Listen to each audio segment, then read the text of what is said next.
Okay, well, it's April 28th, and this is 1972 Fiat 850 Spider. I've had it for about, for over 12 years, almost 12 years, and put over 6,000 miles on it. The paint was done in 1997. It was a Mako paint job, two-part, but they didn't finish it very well, so it's kind of a 10-footer. But it's all intact, it's in good condition. If you take a look at the front here, you can see that although it's a 1972, it doesn't look like one, because 72 had the bumper guard that went up, you know, to meet some regulations, and I did not think that looked good. I didn't think that was what Mr. Bertone really had in mind when he drew the car. So I got earlier bumpers and earlier bumper guards and had them had that all re-chromed and put that on there. If you take a look over here, you can see that the tread is really good in these tires. I think the date codes will probably eventually show up elsewhere. Windows go down.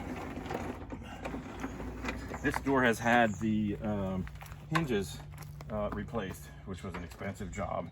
Hinges are available, but now now it shuts great. If we look at the other side,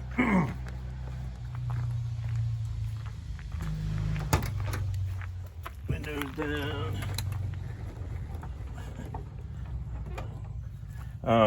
This one you can see how much slop there is in that hinge. So I didn't address that one because it was a passenger side, but it's one of the things that makes me think that the 45,000 miles on the odometer are not true mileage. It was either around once or had another speedometer put in or something. But it doesn't keep it from closing, and you know, you can help it a little bit if you lift this up. One of the neat things about these cars is that the top is one of the easiest tops to work with. I won't go over the details here, but I'll just put it down. There's no snaps or anything. The top itself, I suspect it's at least 25 years old. I don't have any receipts for it, but it looks fantastic. And the window is nice and clear. It's got kind of a scuff up here, but the plastic is clear, so I don't know the history of it, but it's in very nice shape. So let's do this, and undo this flap. That flap. Pull that out. Now originally this car had a kind of a rubber strap in here in the middle, and it was supposed to go around this window and hold it folded in half.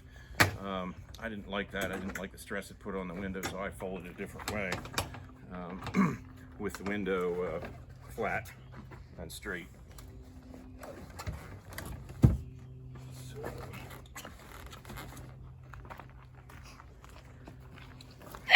It's even easier to put it up if it starts raining and you're sitting at a stop sign.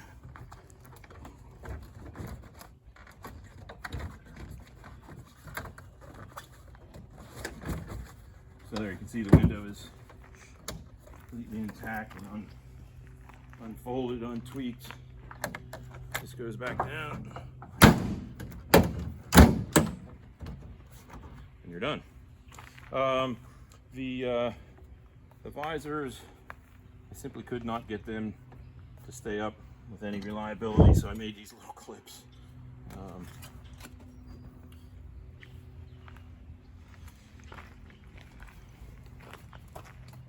Take a look in the forward trunk.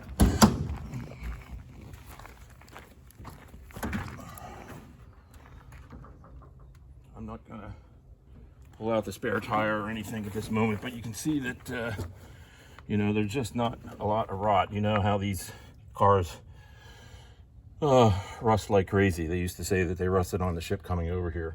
But one of the reasons that I bought this one in the first place was because it just did not evidence very much rust at all. And you can see that. You can see it starting to pop through a little bit over there. but it doesn't look like cancer, you know. Another thing up here is the mounting point for this hold open. Has one of its ears missing, the other one's almost broken off too.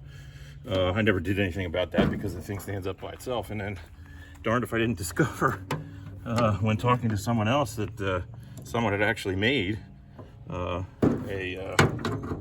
prop for this. I never used it. I just did this and paid attention to what I was doing. Okay, so let's close that up again.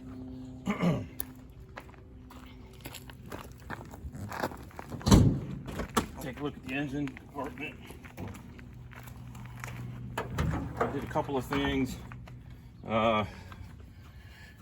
Swapped out the big old tin air cleaner for that one that you can see around a little bit better. The original air cleaner comes with it. All the original bumper parts that I was talking about come with it. The rear also had that raised bumper center, which I took off. Unfortunately, I mean, I didn't bother to go get bumper guards that didn't have the mounting holes, but I was a lot happier with that without that cross. Another thing I did was put on a Morelli points distributor that was rebuilt by Jeff at Advanced Distributors.